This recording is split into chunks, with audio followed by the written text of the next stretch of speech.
Alright, in this video we're going to do a quick and efficient motion tracking tutorial. First step, you want to import the clip to the video sequencer. So you go video sequencer, add, movie, and then find the clip that you're going to use. And then you want to make sure the end point is the end of the clip. Go to the last frame and then copy that to the end point. Then you want to change the scene to standard, not filmic, so that way when you export it, it won't change the color management. It'll just keep it the way it is. There you go. And then on output, you change the output file format from a video to a PNG, so that way it exports as individual PNGs. And then you do the output and then put in a folder where you want it. And then you just go render animation.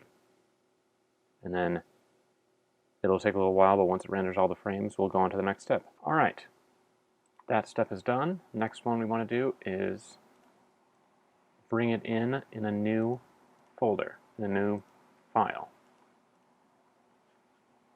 So we want to add a new workspace. In VFX, go to motion tracking, and now you can open and then go to where you exported all the frames and then import them. And then you want to set scene frames, so that way, just like before, it has the scene go to the exact end of the clip. And then you want to prefetch, so that way it's all loaded up in the cache already. Now we can move on to tracking footage. So we want to change the motion model to affine. We want to change correlation under tracking settings extras to 0.9, make a little bit stronger correlation.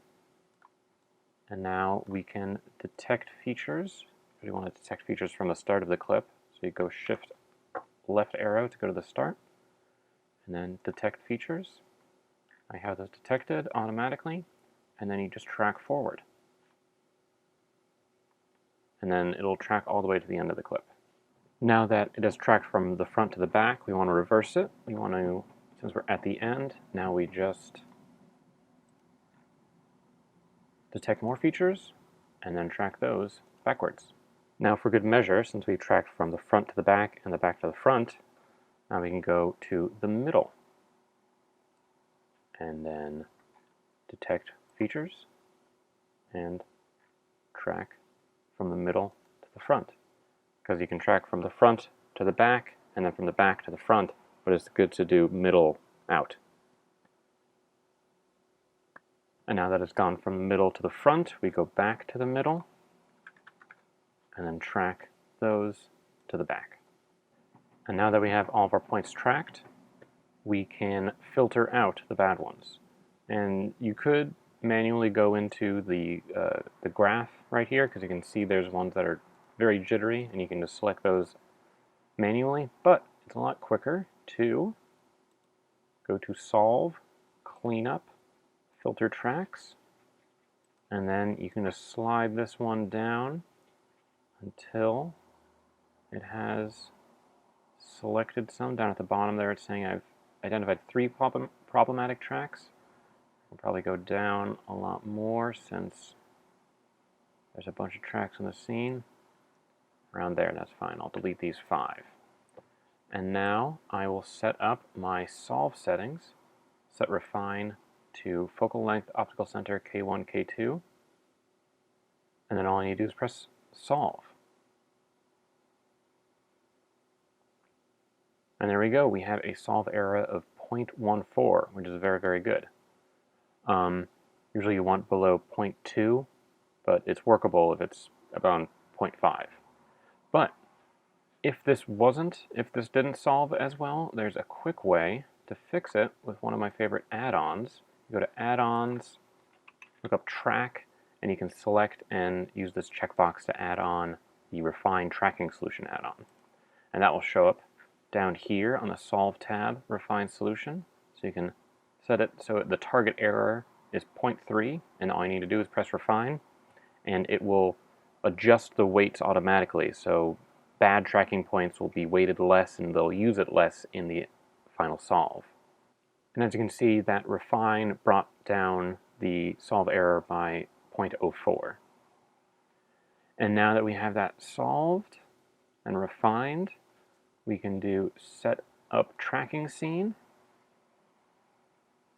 And then what you want to do to set the floor is grab 3 tracking points that are all on the same flat plane, the floor, 3 that are far apart so it has a lot of information to work with. And then once you have those 3, you just click floor, and it'll adjust the scene to have that be on the bottom of the axis, on 0 on the z-axis. And now we can go back to the layout workspace. You can let us see the motion tracking and the overlays. And as you can see, now you can see all these points laid out. You can see that it's laid out from the front out back as it should. Sometimes if it tracks wrong, something that should be a flat plane, the tracking points seem like a vertical wall in front of you, and that's when you know something's wrong and you just want to start over pretty much with new tracking points.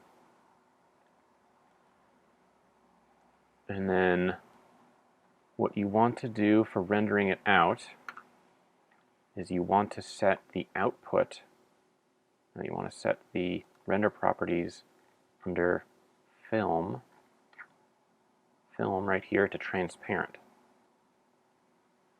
And in order for the shadows of this ground plane to show up, you want to move the ground from the background collection into the foreground collection, because now you can see the shadow there.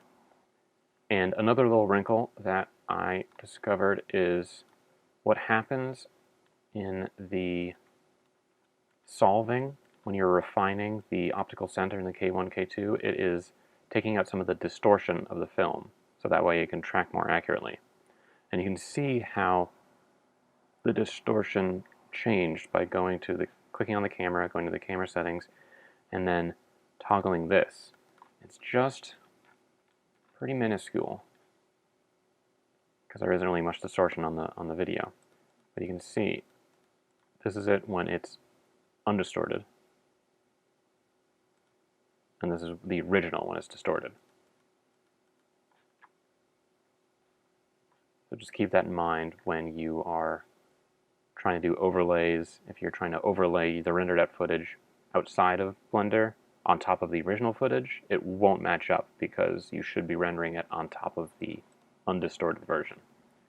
And if you want, you can render out the undistorted version as a separate layer for compositing later outside of Blender by using these nodes. See, it's just that's the node for undistorting it, and then you can just connect that to the output and just render it out as the background footage without the distortion anymore. And there you have it. Hope that tutorial was helpful.